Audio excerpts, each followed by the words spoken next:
బెల్లంకొండలో bumper offer 3,75,00,000 KG+2 4 BHK villa కొనండి. నెలకు 1,00,000 rent guarantee. Terms and conditions apply. నమస్తే, నేను విజయ్. ప్రస్తుతం T20 వరల్డ్ కప్ ఫైనల్లో ఇండియాతో న్యూజిలాండ్ తలపడబోతుంది. అయితే న్యూజిలాండ్ అనూహ్యంగా ఫైనల్కి వచ్చిందా? న్యూజిలాండ్ ఎంతవరకు ఇండియాకు పోటీ ఇచ్చే అవకాశం ఉంది? సో ఇప్పుడు రెండు టీంలు సమఉజ్జీలా లేదంటే ఇండియాకే విన్నింగ్ ఛాన్సెస్ ఎక్కువ ఉంటాయా? దీని గురించి డిస్కస్ చేద్దాం. మనతో పాటున్నారు సీనియర్ స్పోర్ట్స్ అనలిస్ట్ వెంకటేష్ గారు. వెంకటేష్ గారు నమస్తే. నమస్తే విజయ్. భారత్కు న్యూజిలాండ్కి మధ్య హోరాహోరీగా జరిగేటువంటి అవకాశం ఉందా ఈ ఫైనల్? మీరు మ్యాన్ టు మ్యాన్ తీసుకున్నా, న్యూజిలాండ్ పర్ఫార్మెన్స్ తీసుకున్నా అంత ఇంప్రెసివ్ గా ఏం లేదు. మీరు చూడండి, గ్రూప్ స్టేజ్ లో I think they last to south Africa చేతిలో ఓడిపోయినట్టున్నారు. గ్రూప్ స్టేజ్ లో సౌత్ ఆఫ్రికా లో ఓడిపోయారు. తర్వాత వాళ్ళు they last to England in super 8 stage. పెద్ద ఇంప్రెసివ్ విన్ అంటే వాళ్ళు కేవలం ఈ సెమీఫైనల్లో సౌత్ ఆఫ్రికాని ఓడించి, అక్కడ కూడా టాస్ వాళ్ళకి బాగా కలిసి వచ్చింది. సౌత్ ఆఫ్రికా బ్యాటింగ్ చేసినప్పుడు పిచ్ బాగా స్లోగా ఉంది, వాళ్ళు బ్యాట్స్మెన్ స్ట్రగుల్ అయ్యారు. వెరాజ్ న్యూజిలాండ్ బ్యాటర్స్ వచ్చినప్పుడు పిచ్ బాగా బ్యాటింగ్ అనుకూలంగా మారింది. దాని మీద వాళ్ళ ఓపెనర్స్ ఇద్దరు రెచ్చిపోయారు. సో ఐ థింక్ న్యూజిలాండ్ అంత టఫ్ అపోనెంట్ కాదు. They depend mostly on their opener. ఫినాలన్ and Tim స్టైఫర్డ్ తప్ప మీరు వాళ్ళ స్కోర్స్ చూస్తే, రవీంద్ర స్కోర్స్ కానీ, మిచెల్ కానీ, చాప్మెన్ కానీ ఎవ్వరు పెద్దగా రన్స్ చేసింది లేదు. వాళ్ళకి పెద్ద అవకాశం కూడా రాలేదు. అండ్ గ్లెన్ ఫిలిప్స్ కూడా కొద్దిగా కాంట్రిబ్యూషన్స్ ఇస్తున్నాడు. సో వాళ్ళ బ్యాటింగ్ లో అంత ఫైర్ పవర్ ఉందని అనుకో. రవీంద్ర కానీ, మిచెల్ కానీ వాళ్ళు ఇండియాకి అగేన్స్ట్ గా బౌలర్ రన్స్ చేశారు. 2023 వన్డే వరల్డ్ కప్ లో దేవర్ ది హీరోస్ చెప్పుకుంటాను నేను. కానీ వాళ్ళిద్దరు కూడా బేసికలీ వన్డే ప్లేయర్స్. వాళ్ళు T20 ఫార్మాట్ అంత సూటబుల్ ఆ స్ట్రైక్ రేట్స్ మెయింటైన్ చేసేవాళ్ళు కాదు.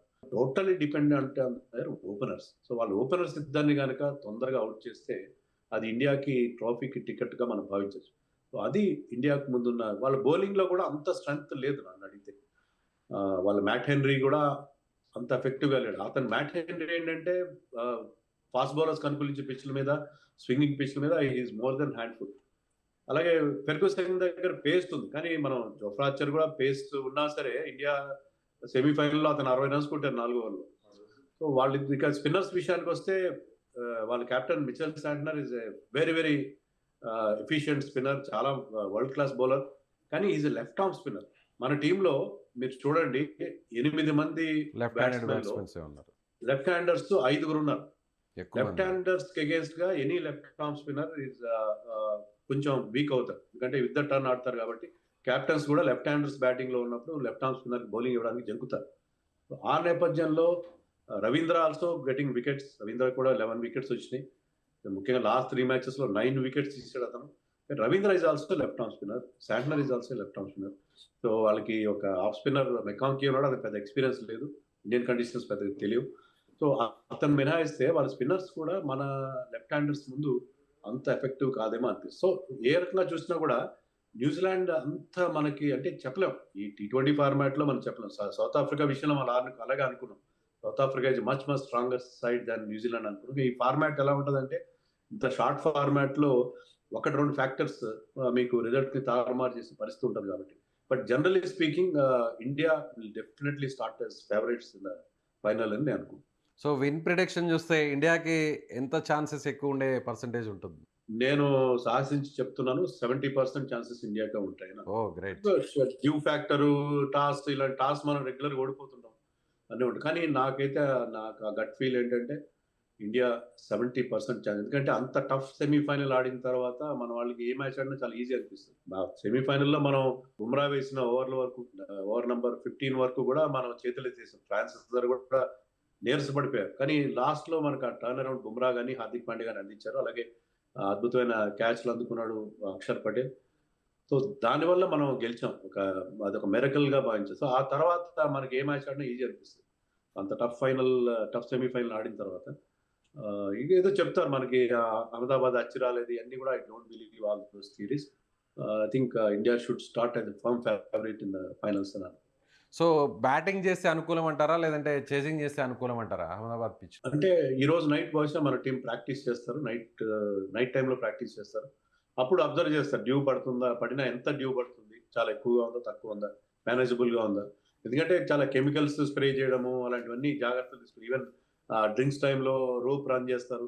సో డ్యూ ఫ్యాక్టర్ ప్రాబ్లమ్ ని నలిఫై చేయడానికి మాక్సిమం ట్రై చేస్తారు. మనకి అంత ఎక్కువ కూడా కనిపించలేదు. సో అక్కడ కండిషన్స్ అవన్నీ దృష్టిలో పెట్టుకుని పిచ్ కూడా చాలా బ్యాటింగ్ ఫ్రెండ్లీగా ఉంది. ఎందుకంటే సెమీఫైనల్ చూడండి, ఇప్పుడు ఇంగ్లాండ్ కెప్టెన్ టాస్ గెలిచి మనకి బ్యాటింగ్ ఇచ్చాడు. మన కెప్టెన్ ఏం చెప్పాడంటే నేను టాస్ గెలిచినా బ్యాటింగ్ చేసేవాడని చెప్పాడు. సో మన టీం ఏంటంటే వరల్డ్ కప్ లో ఫస్ట్ బ్యాటింగ్ చేసి ఎక్కువ మ్యాచ్లు గెలిచారు. సో చేసింగ్ కంటే కూడా బ్యాటింగ్ ఫస్ట్ మనకు కలిసి వచ్చిన పరిస్థితి మనం చూస్తాం. మనం పెద్ద స్కోర్ బోర్డు మీద పెడతారు. పిచ్ కండిషన్స్ డ్యూ ఫ్యాక్టర్ ఇవన్నీ దృష్టిలో పెట్టుకుని నిర్ణయం తీసుకుంటారు. కానీ జనరల్ స్పీకింగ్ మనకి ఫస్ట్ బ్యాటింగే బెటర్ ఏమో అనిపిస్తుంది. ఎందుకంటే ఈ మెగా ఫైనల్లో ఎంత చిన్న స్కోర్నైనా చేంజ్ చేసినప్పుడు ఆ చేసింగ్ టీం కొంచెం ప్రెషర్లో వచ్చే పరిస్థితి ఉంటుంది. I think first batting is a better option. So ముంబైలో మనం చూసాం వెంకటేష్ గారు 250+ రన్స్ కూడా చేసాం ఫస్ట్ బ్యాటింగ్లో. బట్ ఇక ఇంగ్లాండ్ అక్కడ దాకా రాదు అని అనుకున్నాం. 200+ కంటే కూడా లోపలే ఆల్అవుట్ అయిపోద్ది అని అనుకున్నాం. బట్ చివరి ఓవర్ వరకు కూడా మ్యాచ్ తీసుకెళ్లారు. సో కాబట్టి ఒకవేళ మీరు అన్నట్టుగా ఫస్ట్ బ్యాటింగ్ ఇండియా చేస్తే స్కోర్ బోర్డు మీద ఎన్ని రన్స్ ఉంటే మనకి సేఫ్ అనుకోవచ్చు? అంటే విజయ్, ఇప్పుడు మెగా ఫైనల్లో ఒక జంకు ఉంటుంది ప్లేయర్స్ ఎవరికైనా. అంత ఫ్రీ ఫ్లోయింగ్ గా ఆడతారని అనుకోవట్లేదు.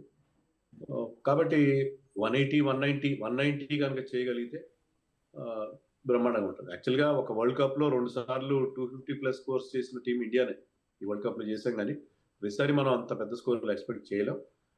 190 చేస్తే ఈ పెద్ద ఫైనల్లో అది విన్నింగ్ స్కోర్ అవుతుంది, ఈజీగా డిఫెండ్ చేసుకోవచ్చు అని అనుకుంటున్నాను నేను. ఒకవేళ ఫస్ట్ బ్యాటింగ్ చేస్తే చేసింగ్ ఇండియా వస్తే సో న్యూజిలాండ్ ని ఎన్ని రన్స్ లోపల కట్టడి చేస్తే 175 ఆ రేంజ్ లో, 175 ఆ రేంజ్ లో కట్టడి చేయగలిగితే స్కోర్ మనకి విత్ ఇన్ ద రీచ్ ఉంటుంది నాకు. ఎందుకంటే ఎంత 150+ స్కోర్ ఏదైనా సరే ఫైనల్లో చేంజ్ చేసే టీం ఖచ్చితంగా ప్రెషర్ ఫీల్ అవుతారు. ఒక 2 వికెట్లు పడినాయి అంటే ప్రెషర్ చాలా ఎక్కువగా ఉంటుంది. ఇంకా టైటిల్ వాళ్ళ ముందు కనిపిస్తూ ఉంటుంది, ట్రోఫీ వాళ్ళ ముందే ఉంటుంది. సో ట్రోఫీ గెలిచే నేపథ్యంలో ఆ pressure can do funny things. So అందుకని 150+ ఏదైనా కూడా 160, 170, 175 ఆ రేంజ్ వరకు కట్టడి చేయగలిగితే. ఎందుకంటే మనకి వస్తున్న సమాచారం ఏంటంటే బ్యాటింగ్ ఫ్రెండ్లీ కండిషన్స్ ఉంటాయి అని అంటున్నారు. Mixed soil pitch, red soil and black soil mix pitch ఉంటుందని చెప్తున్నారు. కాబట్టి 170, 175 లోపల వాళ్ళని కట్టడి చేయగలిగితే ఫస్ట్ బౌలింగ్ చేస్తే అది that should be easily chasable. Not easily but chasable score అవుతుంది నాకు. Right sir, thank you so much sir. So ఇది సీనియర్ స్పోర్ట్స్ అనలిస్ట్ వెంకటేష్ గారు చెప్తున్నాడుగా, ఖచ్చితంగా ఇండియాకైతే ఈ ఫైనల్ మ్యాచ్ ఫేవరెట్గా ఇండియానే ఉండబోతుంది. సో ఇండియా గెలిచే ప్రిడిక్షన్ ఒకసారి చూసినట్లయితే ఖచ్చితంగా విన్నింగ్ ఛాన్సెస్ ఇండియాకి 70% వరకు ఉండేటువంటి ఛాన్సెస్ ఉన్నాయని ఆయన చాలా ఓపెన్గా చెప్తున్నారు. మరోవైపు కూడా సో ఎవరు ఎన్ని మాట్లాడినా కూడా సెంటిమెంట్స్ ఇవన్నీ కూడా పక్కన పెడితే ఖచ్చితంగా ఈ మ్యాచ్ని ఇండియా గెలవబోతుంది. తిరిగి T20 వరల్డ్ కప్ని రెండవసారి వరుసగా ఇండియా గెలవబోతున్నట్టుగా వెంకటేష్ గారు చెప్తున్నారు. సో వెంకటేష్ గారు చెప్పినటువంటి అనాలిసిస్ మీద మీ అభిప్రాయం ఏంటి? కామెంట్ చేయండి. Thank you so much.